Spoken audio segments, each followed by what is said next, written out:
Let's start the show by talking about my sponsor, Paloma Verde, and their new website, palomaverdecbd.com. Head over to palomaverdecbd.com and check them out for all of your CBD needs. They've got the gummies, tinctures, salves. So if you're needing anything to maybe chill you out, something to help you get mellowed out, something for your joint pain and stiffness, go over to palomaverdecbd.com and give them a check out. Carlos and Vanessa are awesome people. They run a great company. And if you enter the promo code FACTS at checkout, you'll get 25% off your order. Plus, any order over $75, you get free shipping. So, I don't know what you're waiting for. Head over to palomaverdecbd.com and check them out. Let's start the show. This episode will be completely taken out of context. Welcome to the Fact Check This podcast. All right, Fact Check This podcast, and today I am going to look at intolerance and Popper's paradox of tolerance. And I apologize for anybody watching the video. I absolutely hate this camera angle, but with the light the way it is at this time of day, and I haven't figured out a better setup for this office yet. Any other way that I set the camera up, there was too much light coming through the windows, and it looked terrible. So we're going to go with this, and I don't know. I'll figure out a better setup and situation moving forward. But for the time being, it is what it is.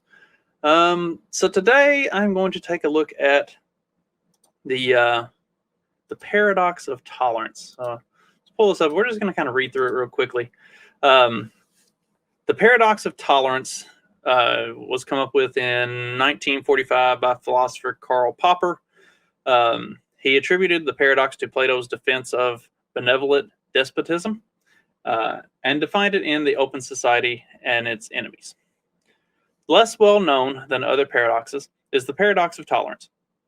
Unlimited tolerance must lead to the disappearance of tolerance. If we extend unlimited tolerance even to those who are intolerant, if we are not prepared to defend a tolerant society against the onslaught of the intolerant, then the tolerant will be destroyed, and tolerance with them. In this formulation, I do not imply, for instance, that we should always suppress the utterance of intolerant philosophies, as long as we can counter them by rational argument and keep them in check by public opinion. Suppression would certainly be most unwise. But we should claim the right to suppress them if necessary, even by force, for it may easily turn out that we are not prepared to meet, that they are not prepared to meet us on the level of rational argument, but begin by denouncing all argument. They may forbid their followers to listening to rational argument because it is deceptive, and teach them to answer arguments by the use of their fists or pistols. We should therefore claim, in the name of tolerance, the right not to tolerate the intolerant. We should claim that any movement preaching intolerance places itself outside the law, and we should consider incitement to intolerance and persecution as criminal, in the way as we should consider incitement to murder or to kidnapping or to the revival of slave trade as criminal. And it also goes on to say that the term paradox of tolerance does not appear anywhere in the main text of The Open Society and Its Enemies. That's just a classification that's given to it. So what got me running off down this rabbit hole today was I saw there is a, for lack of a better way of putting it, there's a meme that presents this paradox of tolerance. Let me see if I might be able to pull it up real quick. But the idea behind it is it's talking about Nazis in the meme. And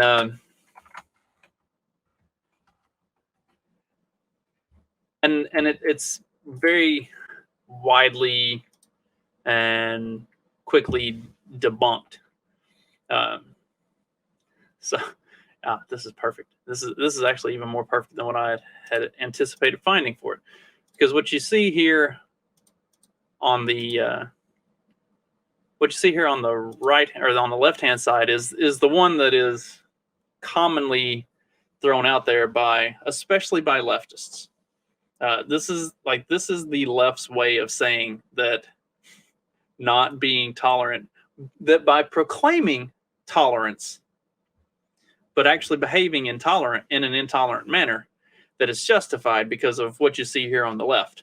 But then and this is interesting that it's just, this one in particular, but there are half a dozen others with multiple other stances for communism, all sorts of different things that say, okay, so like if you believe this here on the left, that this paradox of tolerance, that you should be intolerant of Nazis, then you should also be intolerant of ISIS. You should also be intolerant of communism. You should also be intolerant of the Chinese government. You should also be intolerant of effectively everything. And so it's an interesting and very quickly debunked. Plus, the problem with the meme on the left is that it completely leaves out a huge portion of the paradox of tolerance in and of itself, in that they don't talk about this part right here. In this formulation, I do not imply, for instance, that we should always suppress the utterance of intolerant philosophies, as long as we can counter them by rational argument and keep them in check by public opinion. Suppression would certainly be most unwise. So this is something that I have kind of said throughout most of the COVID regime and everything that's gone on over the past 2 years. Suppressing bad ideas is in and of itself a bad idea. If these are truly bad ideas, if these are truly wrong, if they're actually legitimately false information, not grounded on any level of science, not grounded on any level of reality, then let it be out there, because the truth will expose this stuff for the fraud that it is, and then it takes care of itself. Like, you don't have to suppress bad information. You don't have to hide and cover up factually, scientifically incorrect statements. If they're actually wrong, they prove themselves to be wrong without being suppressed. And it's the same way for these intolerant behaviors. Like, you don't have to. Okay, so I've talked about this before, probably too many times. But like the KKK and the whole white supremacist movements and all of that stuff, like, that stuff didn't need to be called out and then put into the cancel culture limelight. The entire ideology was dying all on its own because it's irrelevant, because it doesn't make sense, because people aren't getting on board with it. But then it gained a resurgence, so to speak, because it was brought back as this thing. It was turned into this thing that it wasn't, and it was allowed to gain traction that it otherwise had lost and it was dying. So by being actively intolerant of this thing, you then gave it credence to come back to the surface. Like, you don't, as the paradox of tolerance kind of states in that line that I just read, as long as you can, we should not always suppress the utterance of intolerant philosophies, as long as you can counter them by rational argument and keep them in check by public opinion. That's what had happened since, I don't know, since the 60s or 70s, over the last, throughout the 80s and 90s and much of the early 2000s. Simply the fact that they were irrelevant had done the work of suppressing those intolerant factions. They didn't need to be actively gone after and canceled. Like, look at, I think I talked about it with Johnny the other day, or I can't remember. I do too many shows. Look at Ben Shapiro. Like, Shapiro does not bring anything to the table that is new or groundbreaking or unique in any way. But the left made it their life's mission to go after him on college campuses, and it spurned a fucking media conglomerate. Like, he now has his own news station for all intents and purposes, for no more reason than they made him a target. If he is that terrible, if he is that intolerant, if he is all the things that they claim that he was, then you dismiss those ideas with better ideas. You counter his points with facts and stats and better points. And you allow the truth to be what plays it out. Of course, Shapiro was more factually right on literally everything than what the left was. So they had to use it as a, and it's the same way with the COVID narrative. They have to combat these things with all of this cancellation and suppression because they know that they're wrong. So what the psychotic left uses the Popper's paradox of tolerance to justify is silencing their opposition, because they can't actually use that line to combat the opposition with sound reasoning.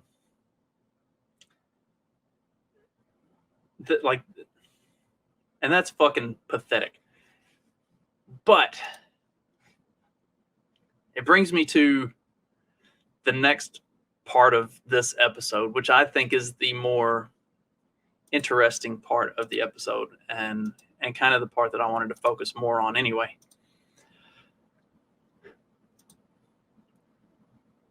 And I found this SciPost website the other day doing a show episode of the morning show. I can't remember what the article was that we looked at on it, but I've really kind of enjoyed this. They look at things from a more psychological and researching psychology and philosophy and stuff like that a little bit more. And it's a lot more study driven. It's less opinion driven for most of these articles. So I thought it was really interesting. And granted, a lot of it leans like way to the left, and it's kind of fucking stupid. But I find it entertaining, and I've enjoyed looking at some of this stuff. So like this article states, more intelligent people are more ideologically intolerant than their less intelligent counterparts. And this is pretty cool. This is it comes from an actual study, and I was able to look at some of the study before it cut me off and said you can't read any more of this without paying $15. And it's like, okay, well, I got enough of it that I understand what the premise of it was, so I don't need to pay anymore. And maybe I may go back and pay for the whole thing, because it was pretty interesting just what I was getting out of it. And so also when I posted this article, I did get a comment from a very good friend, Joni, who is fighting the college vaccine mandates and stuff, and doing the Lord's work in that venture. Like, if you haven't seen or heard her over on Counterflow with Buck Johnson or on Mark's Lines of Liberty show, like, go check her out. She has been really putting in a lot of legwork to talk about a lot of the things that are going on college campuses, and trying to put an end to the just insanity that is the vaccine mandates on college campuses for a portion of the population that is very possibly at the least amount of risk of anybody. And she'll also be at the upcoming Mises meetup in Birmingham this upcoming weekend. So call the Mises Institute and see if they got any extra tickets. If you look on the website, it says that they're sold out. But if you call them, they can sometimes squeeze you in. So if you're not doing anything this weekend, Saturday, come down to Birmingham and hang out and meet Joni, and it'll be a lot of fun. So anyway, I digress. So when I posted this article, Joni said that actually her experience has been to the opposite end of that. And so the way it works on the bell curve thing. So like you get that extreme left-hand side of the bell curve, and I don't mean that as leftist, but that may typically be the way it goes. But you get that extreme left-hand side of the bell curve where it's like the least intelligent people are the most intolerant, and then you have like the big portion in the middle of all the fucking midwits who are super tolerant and like extremely average intelligence, and then you get to the far right end of the bell curve where the more intelligent people are more ideologically intolerant. And so what you get into when you start looking through this article and digging into the meat of that, so greater cognitive ability was linked to greater intelligence. This overall positive relationship between cognitive ability and the outgroup dislike stands in sharp contrast to the commonly held view that cognitive ability is negatively associated with outgroup dislike. The research says that one explanation for this new finding might be to do with how intolerance was measured. And while the study specifically measured ideological intolerance, previous studies have examined prejudices like race-based intolerance. So this goes more into political ideology and philosophy and stuff like that. And so what it comes away with is that people who are more intelligent have a deeper and more well-rooted and well-grounded philosophical understanding of their beliefs and of what makes those beliefs, why they believe those things. And as they have a deeper, better grasp and understanding of those things, they are less likely to tolerate other deviations from that, because they can see the intellectual error, the moral and philosophical error in those things. So so what you end up with is this massive group of super tolerant midwits who don't believe anything, who don't know what they believe, who don't know why they believe. And so they shift from thing to thing over and over again because they don't have well-rooted or well-grounded beliefs. They don't actually have a baseline of morality and philosophy and principle that they understand and that they connect with. So, and you see this same bell curve when talking about a lot of things societally, religion, education. Like, you've seen it through a lot of the COVID narrative. It's really funny how this works out. Like the ones who are at the lowest end of the intelligence spectrum tend to have a deeply seated belief that is not based on anything more than belief. And that goes for the COVID narrative. That goes for the intolerance thing. That goes for religion. That goes for a lot of things. Like it is just a like completely salt of the earth, nothing but pure faith type belief in something. And you can question that. You can call those people morons or rednecks or what the fuck ever. And you may be right. But they have a belief in something. And it's there. Like it is a solid, real belief. And then you get all the fucking midwits. And the reason we call them midwits is because they're in the middle of that thing and they do not have any ideological, philosophical, actual belief structure for anything. They don't fucking know anything. They are smart, but they're not intelligent. They're educated, but they're fucking stupid. they don't have any beliefs. They don't have any morality. They don't have anything that is like bedrock. This is what I'm based in and around. And then you get to the other end of the spectrum, the most intelligent, the highest level of intelligent, and they not only believe it, they know why they believe it. They have dug down to the very bedrock of why this is what I believe, why these are my morals and my principles and my guiding